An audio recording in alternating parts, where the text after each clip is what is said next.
One of the biggest nightmares for a sailor on open water is a broken rudder. If you're not familiar with boat mechanics, the rudder is the mechanism on nearly every boat or ship that provides steering. There are a few other ways to control direction, but none as simple or as effective as the rudder. And compared to the overall size of the ship, the rudder appears rather insignificant, but its importance is huge. Hello, I'm Stuart Baskin, pastor of First Presbyterian Church of Tyler, Texas, and this is your Daily Devotional for Wednesday, September 1st, 2021. Imagine driving your car and suddenly finding that your steering wheel no longer controls the direction of your car. Perhaps it gets stuck in one position, like when your car is set in park, or maybe it's become disconnected from the wheel so that no matter how you turn the wheel, it has no effect on your direction. That would be a horrible feeling. And of course, the first thing you would do would be to apply the brakes to stop just as fast as you could. Now imagine the same scenario, only you also have no brakes. The only way to slow down would be to put the car into neutral or even into park and hope that it would roll to a stop before you hit anything. Losing a rudder on a boat is a lot like that. Boats generally don't have brakes, except for motorboats and their ability to put the engine in reverse. Sailboats, on the other hand, usually don't have that luxury. Sailing without a rudder in heavy traffic or near a rocky shore becomes a truly frightening event. In his letter to the Jewish Christian communities of the early church, James likens the tongue to a ship's rudder. The tongue is clearly a metaphor for one's speech, but the metaphor is apt. The things we say can have an enormous impact on our lives, and careless words can have a devastating impact. Here's how James frames the matter.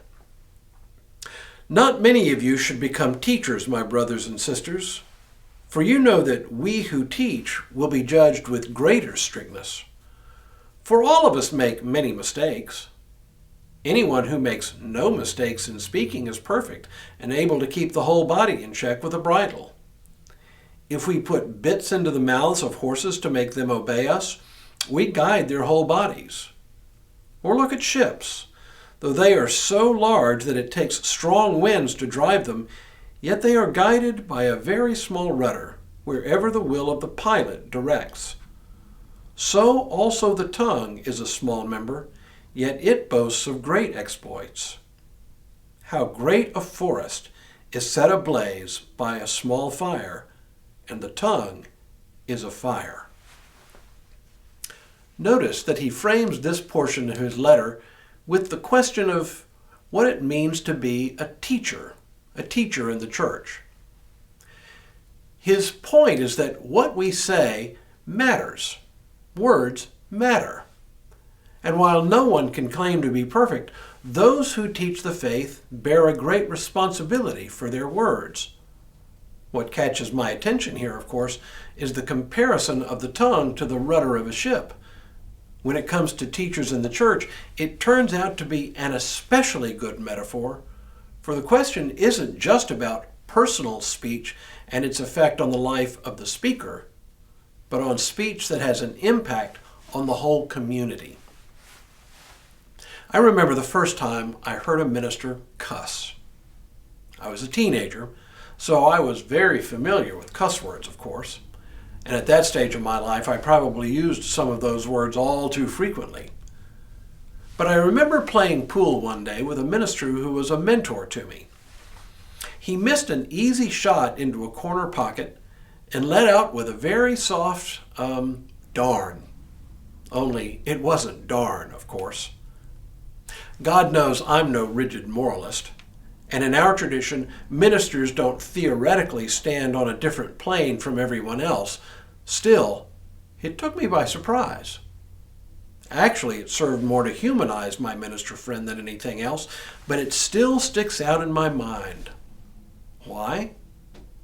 James's point here is not that teachers in the church are any better than anyone else, but that the words they say the words we say matter in a way that the words of others don't quite do as much. It doesn't have to be a curse word. It can be a side comment criticizing someone. It can be a throwaway line about a person's appearance. Little things.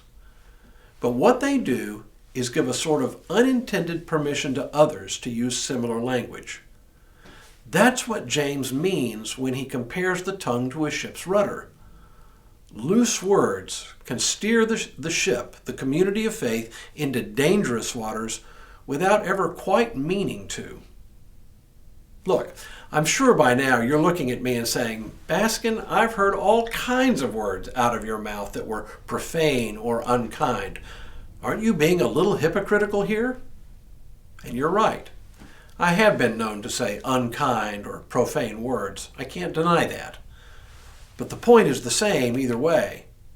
Those who lead the church, and we who are identified with the church, could always stand to do a better job of watching our tongues, lest we drive the ship, the church, onto the rocks. Tomorrow, James tells us what true wisdom is all about, a lesson we all need to learn. But for now, may God continue to bless you and keep you in all that you do this day and in all the days ahead.